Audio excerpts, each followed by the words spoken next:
Welcome to Macro Insight.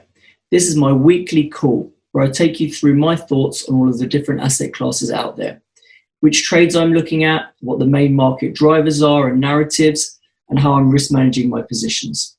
If you haven't already signed up to your free 1-week trial, please visit the website link in the description to this video, and that will give you access to the live call with me, and that takes place on Tuesdays at 2 p.m. London time. Hopefully I'll see you there. Welcome back to Macro Insight, guys. Today is the 2nd of Feb, and let's take a look at these markets. All right, so crazy markets last week. Probably some of the craziest markets we've seen in a long time. Obviously, the whole thing was dominated by what was going on in GameStop. So, we'll just do a quick sort of recap about what went on there for those people who are going to be watching who don't know. But it's a bit hard to not know, given it's the only thing that's been in the news. I mean, literally anyone who's hasn't got a clue about financial markets was talking about it. Okay, so what did we have? We had obviously the epic short squeeze in GameStop, where the stock went from around $40 all the way up to touching nearly $500. What fueled that? So it was basically the Reddit trading community, the big forum that has been building over time, especially since like the rise of Robinhood and stuff like that last year. That community had over 2 million people. I think it's got 7 million people now because it's had so much press. But basically those guys have been getting on there, deciding what stocks they want to own and just going after it. And the interesting thing is that this community is kind of, by teaming up and kind of doing the same trades and kind of sharing the same trades and being open with what they want to do, they've built like a critical mass, right? And they've got to a point where they can move markets. And someone, the people who are doing their analysis on there, despite GameStop being a company that is clearly going to struggle in a COVID world, and is losing money and is a mall-based retailer, and as we know, that is not a nice place to be right now. The problem with it was that a lot of big hedge funds were putting on massive short positions, and there's a limit to how much you can safely short, because if you short too much, there's no out, basically. And that's what happened, right? So the short interest on GameStop got to 140%, which is more than the actual shares in existence, which is crazy. I don't understand why that's even allowed. And the SEC should put limits on what shorting is allowed on stocks. But for whatever reason, they dropped the ball on this one. The Reddit community kind of sniffed it out as an opportunity to trigger a short squeeze, and they went after it. And so, yeah, the average professional investor, at a bank or a hedge fund or an asset manager, will always be looking at their risk and reward and trying to control it and thinking about their Sharpe ratios and all this stuff. And they'll be looking at, much more calculated risk taking. Thing about these Reddit guys is they have got massive risk appetite, and they're not afraid to just lose all of their money. To the point where they actually laugh when they tell stories about when they've lost their money, and they call it loss porn, which is madness. And then they call putting all of your premium or all of your money into a call option struck 50% out of the money with a very low probability of paying out. They call those trades YOLO trades, you only live once trades, right? So this is the mentality of the retail crowd. It's a very different type of risk taking. You could argue it's just super ballsy and super punchy risk taking, which most investors aren't like that, right? You might get the occasional one who comes along and acts that way, but they don't do it in 100% of their capital, right? But a lot of these guys who are new to trading and haven't really seen themselves blow up their account yet, they're actually up for it. And they are using that term YOLO, and they're saying, you only live once. Why the hell not? We're getting this money mailed to us from the government in stimulus checks anyway. So what if we blow it? All right. So this is the mentality. And this is a consequence of the policies that governments have taken to just put money into people's accounts, right? What do they think is going to happen? Right? You give people a bunch of free money. You don't let them go out. They've got nowhere to go. What are they going to do, right? They're going to get bored, and they're going to find something to amuse themselves. And this is what's happened, right? So you got these massive squeezes. None of us are going to cry for the hedge funds, right? hedge funds losing $3 billion, I don't think there's many people on the planet who are going to feel bad for them, right? So clearly everyone's got quite excited and entertained by all of this. And it is nice to see the little guy, you know, kind of stick it to the rich guys for once, for a change. But then the interesting thing that's happened is you've got people like Elon Musk and Chamath I don't know how to pronounce his surname, right? Palihapitiya, I think it is, right? But these guys are all now cheerleading the retail army, and they're saying, and they're actually getting in on the act. And then they're weighing in with arguments about, you know, the unjust system and the unfair system, which are fair arguments. And the fact that the market has been rigged for so long is true, right? But it's just some of these guys have also benefited from that rigged market. I mean, Elon Musk is the richest man in the world, partly because of what's gone on in markets, right? And he owns so much Tesla, yeah? So he can't then sit around complaining that markets are rigged when he's one of the most main beneficiaries on the entire planet from it, right? So, you know, I'm not really sure these guys' agendas or intentions are necessarily that pure, but we'll see how it plays out. Now, obviously, intraday on Thursday, we reached a high. And then we had a massive collapse when all the brokerage platforms started freezing trading. So you weren't allowed to buy any more of these stocks. There was a big list of stocks. AMC, Blackberry, GameStop were the main ones. And you weren't actually allowed to buy them anymore. So then everyone panicked and the stocks tanked, probably 30 to 40%, all of them, wiping out a load of gains. Still massively up from where they started. But, you know, that triggered a bit of a collapse and a bit of a panic. But what happened was all of the brokerage platforms pretty much did it at the same time. So it looked like a coordinated attempt to kind of stop the hedge funds from losing money, okay? And that's what made the retail people very mad and very angry. And there's been a big backlash. There's been class action lawsuits filed against Robinhood and various other people who are considered the culprits here. Now, whether or not there was really any malice intended here, and it was, you know, a collusion type thing, who knows? It doesn't look good, that's for sure. The technicalities, though, do seem to be that the DTCC, who is like the clearer of a lot of these transactions, basically asked Robinhood for a load more margin, basically, or asked for immediate delivery. Well, you know, the settlement of these transactions is normally T+2. So basically, the clearer was like, well, given the volatility of these assets, we're not going to wait 2 days to get our money. So we need a load more money on account from Robinhood. And Robinhood didn't have that money. So the only way they could do it was to freeze accounts, make sure that they don't need any extra capital. So then people can only unwind their trades, which will then release capital. Yeah. And then they go and raise a load more money. And they managed to raise, I think, a couple of billion, basically, right? So it looks like they've got their stuff in order, but it shouldn't be a major surprise that when volatility goes up, margin requirements go up. Okay, and when margin requirements go up, if you've got a brokerage house that doesn't have that much capital down, they're going to have to find it from somewhere, basically. And if they can't find it, they need to halt trading for a bit, basically, right? So that's kind of what went on. But then there's also a bit of a conspiracy that because Citadel is one of the biggest clients of Robinhood, because they purchased the flow data from them, and Citadel was one of the funds that bailed out Melvin last week, then there's a bit of a conflict of interest there, where if they've inherited some of these short positions and they give Robinhood a tap on the shoulder and say, don't let anyone buy any stock anymore, and then it tanks, then who's benefiting, right? Clearly Citadel benefit from that if they've got a short position. So it's a bit muddy, and it does look a bit dodgy. So there's going to be an ongoing saga here, and it's going to get a lot of press attention, and there's going to be people claiming that there was foul play and stuff, right? So this story is definitely not over, but it was, you know, it's a bit of a sitcom at the moment, right? Watching markets, so it's quite fun to trade and watch. Okay, so that was kind of what went on there. Now, in the rest of the equity market, we obviously had a correction as well, right? So, you know, week ago, if you were on the call, I was saying the market was looking a bit toppy and I wasn't chasing it because I would be comfortable buying a dip. I didn't think we'd had enough of a dip yet. So that we got that dip last week. So if you look at the S&P, yeah, there we go. We had about 3-4 days of weakness. And, you know, this market clearly is quite strong in the way it's been trending.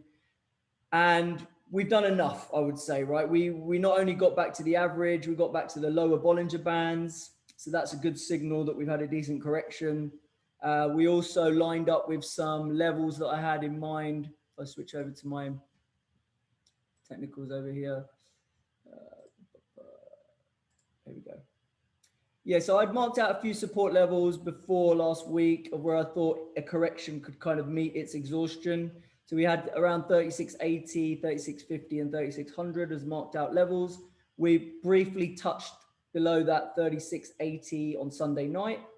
And, you know, so that was not only was that a support level for me in terms of retracements, it was also below the lower Bollinger Band on the daily. And it also marked some momentum divergence in some of the momentum indicators, basically. Now, on the daily, you didn't get that, but on the 4 hourly, you did, right? And I pay attention to the 4 hourly as well.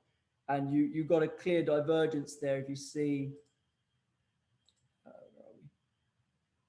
trend line here, that you saw this momentum indicator upward sloping versus the price making new lows.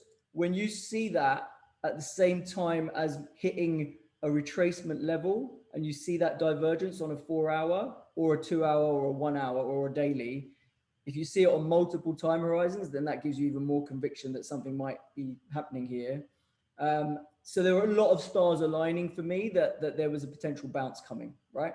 Whether that was just the end of the correction and we're now going to have a new leg to new highs remains to be seen, but the probability of a bounce was very high, and a bounce has certainly been delivered, right? So we got the bounce. Then the question about whether or not this is actually going to turn into a real rally or it is just a bounce before we retest, that is obviously the harder question to answer. Fortunately, I was able to pick up some of some exposure in the S&P down there, but I've let about a third of that exposure go, and I've trailed my stop on to my entry where I got in, so I can't lose on the trade now. But I think this thing may well have legs still. Why do I think that? Just because, you know, that has been the general kind of trend. We had the correction. We maybe took some weak hands out, and now we can get on with what we have been doing. Why has the market been trending up over the last month or so? Those same sort of stories are intact, right? The vaccine rollout, the optimism that things are going to reopen. I don't think that's really changed just yet. Whether or not it's justified remains to be seen. But I don't think there's been anything to kind of derail that expectation just yet. So I think the market will resume its rally, and it could well be doing that now as we speak, right? Apparently the UK vaccine rollout is going quite well. I'm not so sure it's going as well in Europe, and the US has obviously got a lot more people to contend with. Something interesting that I heard on the vaccine front today was that Israel have done 40% of their population vaccinated, right? And interesting thing about that is that they haven't really seen any real impact on their case counts, right? So the point being that how long is it going to take for the developed nations to get to 40%, right? And even when they get to 40%, and we're talking about double dosing, right? 40% having 2 doses where you supposedly have immunity. How long is it going to take for us to get there? And even if we get there, there's no guarantee that our case counts have dropped.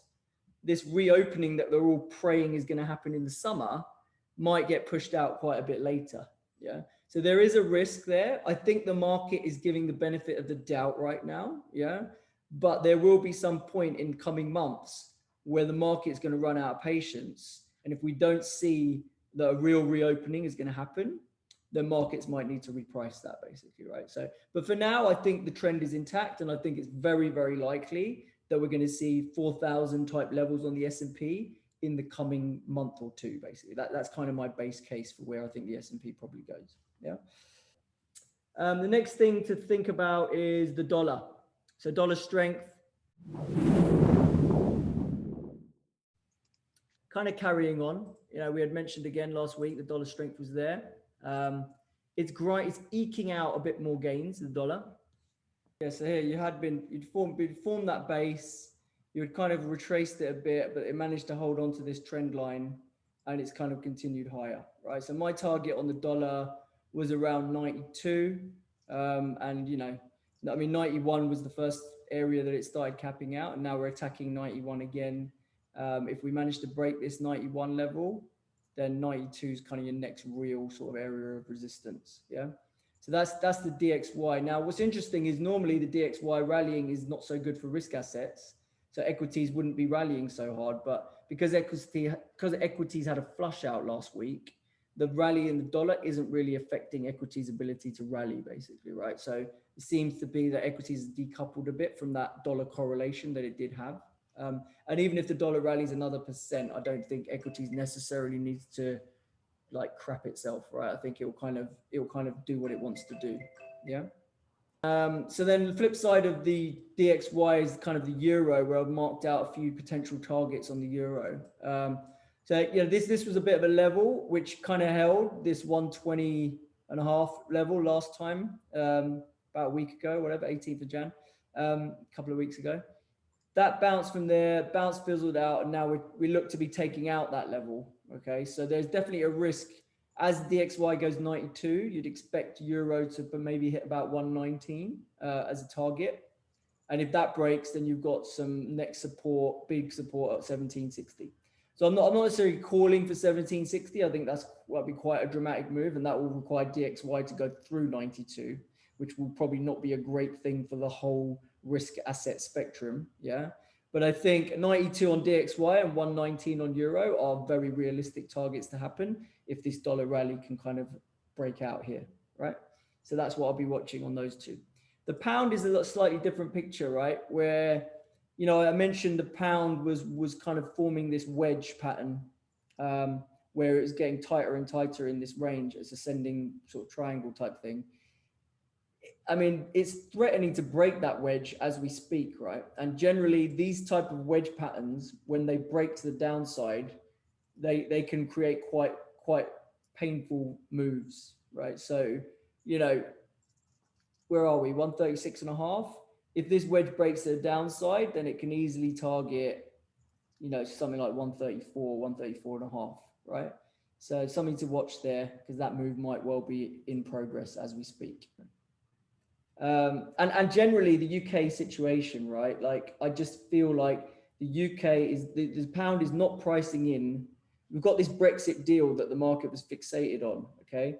But the problem with the Brexit deal is it didn't address the big problem, right? Financial services make up 30% of the UK economy, right? Financial service providers in the UK post-Brexit cannot service their European clients unless they are sitting in Europe. Yeah.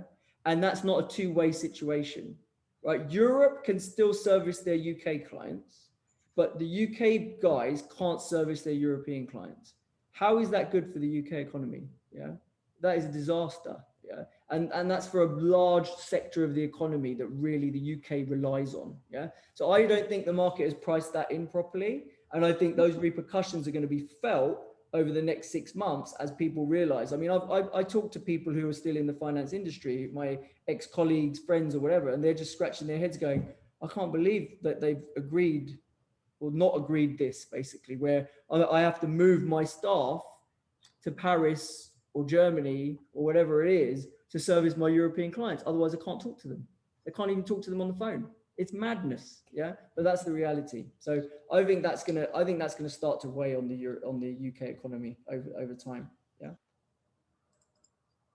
Okay, so commodities. We start off with gold. I mean, I said gold's been range bound between sort of 1820 and 1880. It's still within that range. I mean, it kind of did try and threaten the top of that range in sympathy with the silver move. But it's kind of heading back down there. So for now, range bound.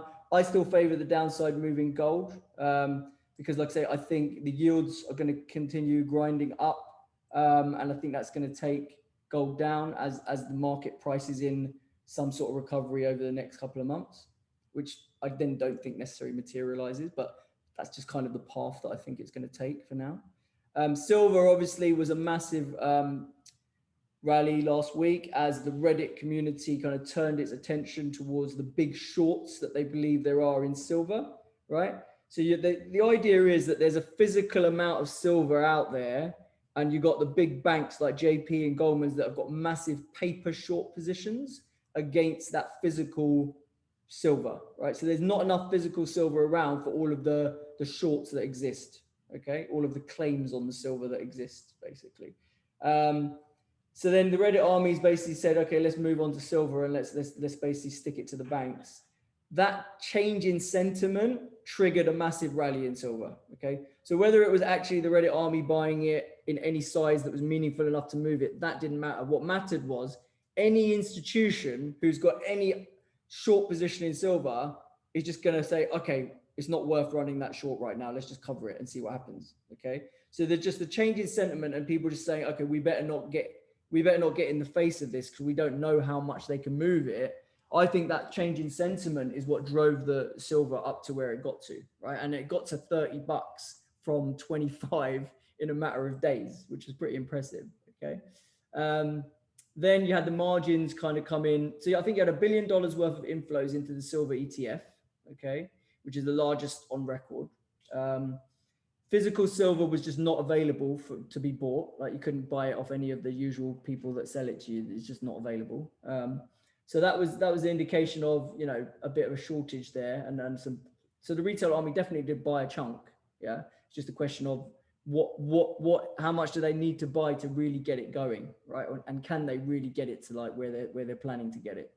I'm not so sure. Okay, so but then you've seen it get whacked 6%, 6.5% back down today. Because the CME raised margins on it, right? And this happens quite a lot when you get these big volatile swings to the upside on silver, and it happened before when silver went to 45 or whatever years ago, is they do raise margin requirements, right? Because it's so volatile. And the minute they raise margin requirements, that takes some of the sting out of the buying and you get liquidation basically, right? So I think we're seeing that today. But interestingly, we're seeing the price of paper silver collapse, but physical silver is still impossible to get your hands on, basically, right? So that premium has kind of increased between physical and paper. And, you know, we'll see how that, you know, we'll see what people say about that over coming weeks, but that might still persist for some time, I think, the shortage of physical silver, yeah. An interesting trade that I was thinking about was to basically be long silver, but be short gold against it in a slightly bigger size, right? So if you think about what the beta silver has to gold normally, it's anywhere between 2 or 3 times the volatility of gold. So if gold moves 1%, silver moves 2 or 3 normally, okay? But what did we see last week? We saw gold moving 1% to the upside and silver moving 10% to the upside, okay? So what are you probably starting to do now is introduce some asymmetry between those two, particularly on the upside, right? So I suspect, and I might be wrong, I suspect on the way down, silver will behave in its normal beta, 2 to 3 times gold. So if you were long silver and you were short 2 to 3 times the notional on gold, you would probably be okay on the way down, right? But on the way up, silver will probably outperform its beta, right? And will probably rally way more than 2 or 3 times gold. It might do 10 times gold, okay? And if it does that, then you get some asymmetry by having that spread on, because it should perform on the way up and it should do what it normally does on the way down.